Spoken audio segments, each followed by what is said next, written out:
Au moment où Jésus sort de la vie privée et paraît en public, face au ciel, à la terre et à l'enfer, deux choses alors se passent. Le Père dit, d'une part, tu es mon fils bien-aimé, et d'autre part, celui-ci est mon fils bien-aimé. Il attire l'attention des hommes sur celui qui l'approuve. Ces deux paroles sont l'aboutissement de 30 ans d'histoire secrète entre Dieu et lui. Ce n'est pas là une entrée officielle dans un ministère plus ou moins consacré par une sorte d'ordination divine. Il y avait longtemps, bien longtemps, qu'il vivait déjà sous le regard de Dieu et marchait secrètement avec lui. Si nous le voyons à l'âge de 12 ans faire cette remarque à ses parents, ne savez-vous pas qu'il faut que je m'occupe des affaires de mon père? C'est qu'il se rend compte alors, probablement, du ministère que l'avenir lui réserve.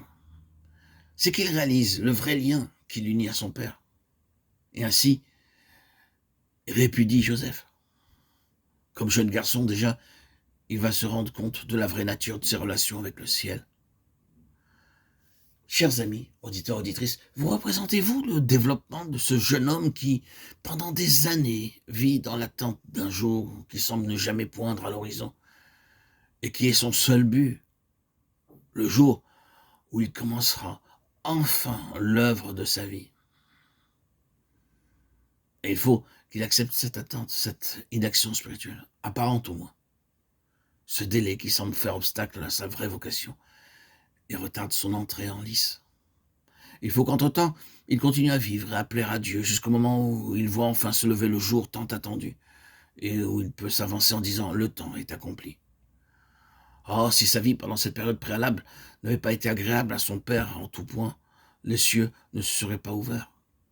Sa personnalité et son caractère se sont formés dans l'intimité de Dieu. Ses frères ne croyaient pas en lui, sa mère se taisait. Force lui était bien de garder le silence et de s'en remettre à Dieu. Il y a là un principe qui devait être à la base de tout ministère.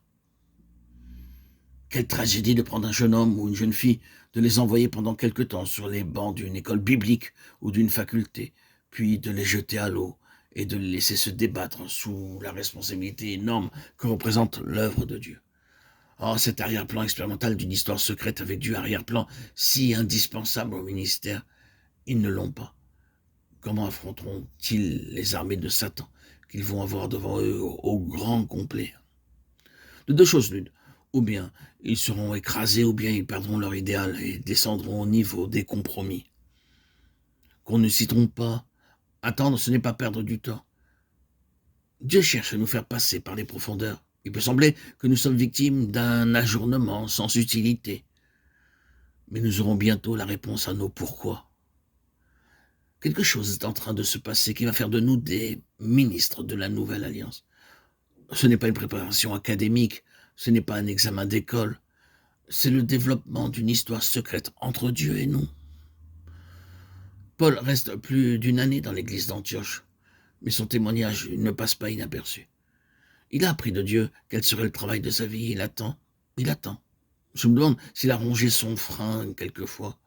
En tout cas, il reste en place et se fait en secret approuver de Dieu. Aussi, quand le Saint-Esprit dit aux anciens « mettez-moi à part Saül », il n'y a aucun doute dans leur esprit. Ils savent qu'ils ont là un homme sûr et ils sont prêts à agir immédiatement. Car durant les longs mois qui ont précédé, Dieu a attiré leur attention sur cet homme et ils ont déjà les yeux sur lui. Ils sont au courant, si l'on peut dire. Quand l'heure de Dieu sonne, ils vont de l'avant. Sans autre, il leur impose les mains et les laisse partir. Ainsi donc, ce ministère n'a rien du ministère professionnel tel qu'il est organisé de nos jours. Il est le dénouement d'une histoire secrète entre l'homme et Dieu. Et il lui faut cette préparation. Il ne peut être effectif que dans la mesure où son message a été forgé en secret au feu de l'expérience et dans l'intimité de Dieu. Gardez-vous de secouer ce joug divin pour entrer plus tôt dans votre ministère. Le caractère de ce serviteur est maintenant formé. Dans son ministère, c'est Christ qui transparaît partout.